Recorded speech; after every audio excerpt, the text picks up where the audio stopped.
लेकिन दिल्ली में अभी खेला बाकी है। क्या दिल्ली के लिए चेयरमैन किसका होगा? दिल्ली पर सबसे महत्वपूर्ण अपडेट है, क्योंकि कांग्रेस के 2 पार्षद आम आदमी पार्टी में चले गए, तो यहां पर जो है खेल की शुरुआत हो गई और फिर दबाव पड़ा तो कांग्रेस के 2 पार्षद फिर कांग्रेस में शामिल हो गए। तो क्या बीजेपी के लिए यहां पर जो आंकड़ा है वो बीजेपी यहां पर छू पाएगी? क्योंकि 134 पार्षद आम आदमी पार्टी के पास है, बीजेपी के 104 हैं, कांग्रेस के 9 और 3 निर्दलीय। लेकिन बीजेपी के लिए अगर बात की जाए तो प्लस पॉइंट उनके साथ जो 7 सांसद और 3 राज्यसभा सांसद हैं वो भी इस यहां पर चुनाव में मेयर के लिए यहां पर हिस्सा लेंगे। तो ऐसे में बीजेपी का आंकड़ा बढ़ता है। कुछ पार्षद की उनको और जरूरत होती है, वो कैसे वो प्राप्त कर सकते हैं? चंडीगढ़ में इससे पहले खेला बीजेपी कर चुकी है, उसी तर्ज पर बीजेपी यहां पर एमसीडी में भी खेला कर सकती है। 33 पार्षद यहां पर चुने गए थे चंडीगढ़ में और बीजेपी के पास थे केवल 12, आम आदमी पार्टी के पास थे 14। लेकिन इसके बावजूद बीजेपी ने यहां पर चंडीगढ़ में अपना मेयर बना लिया। तो फिर क्या इसके अर्थ है कि बीजेपी दिल्ली एमसीडी में भी खेला कर सकती है?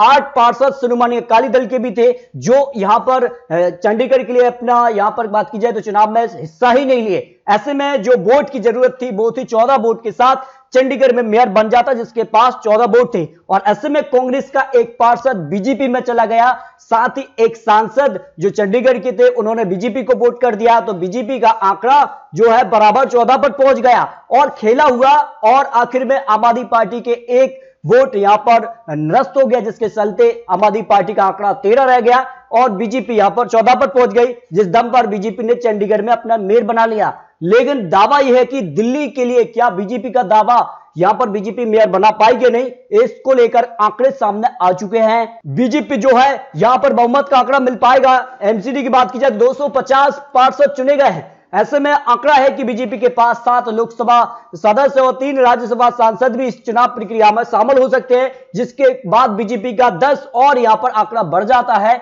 और अगर बात की जाए तो कांग्रेस के 9 पार्षद अगर टूटते हैं, बीजेपी से संपर्क में साधते हैं, 3 निर्दलीय और कुछ आम आदमी पार्टी की भी, आम आदमी पार्टी को भी डर है कि पार्षद यहां पर बीजेपी खेमे में जा सकते हैं और ऐसे में माना यह जा रहा है कि फिर बीजेपी जो बहुमत का आंकड़ा है उसको पार कर सकती है। फिलहाल अगर बात की जाए तो आम आदमी पार्टी के पास बहुमत का आंकड़ा है और अगर आम आदमी पार्टी की तरफ वो आंकड़ा रहता है चुनाव तक, तो फिर आम आदमी पार्टी की तरफ से जिन नामों पर यहां पर सहमति बन सकती है मेयर के लिए, उसमें नाम आ रहा है प्रेमिला गुप्ता का नाम सामने आ रहा है। इनका काम दिल्ली महिला आयोग की पूर्व सदस्य है और यहां पर बात तिमारपुर सीट वार्ड क्रमांक 11 से वो जीत दर्ज कर सकती है, जिनका नाम जो है मेयर के लिए सबसे आगे आ रहा है। जो जानकारी है इसके लिए अगर बात की जाए, सारिका चौधरी का भी नाम यहां पर आम आदमी पार्टी की तरफ से मेयर के लिए सबसे आगे है और इसमें काम उनकी पार्टी के लिए संस्थापक सदस्य के तौर पर है, जबकि दरियागंज वार्ड क्रमांक 142 से वो यहां पर जीत दर्ज कर सकी हैं। जबकि निर्मला कुमारी भी यहां पर जो है मेयर के लिए सबसे आगे नाम चल रहा है, दिल्ली इकाई के अध्यक्ष हैं। विकासपुरी का वार्ड क्रमांक 112 से उन्होंने जीत दर्ज की थी।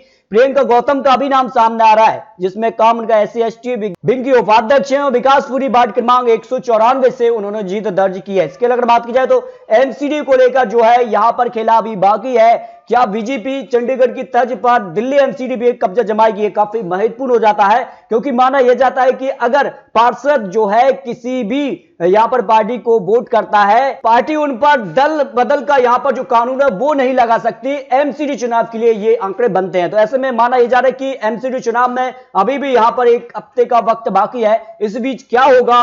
क्या चेयर के लिए बीजेपी यहां पर खेला करने वाली है या फिर आम आदमी पार्टी ही यहां पर एमसीडी में कब्जा जमाएगी? यह काफी महत्वपूर्ण हो जाता है।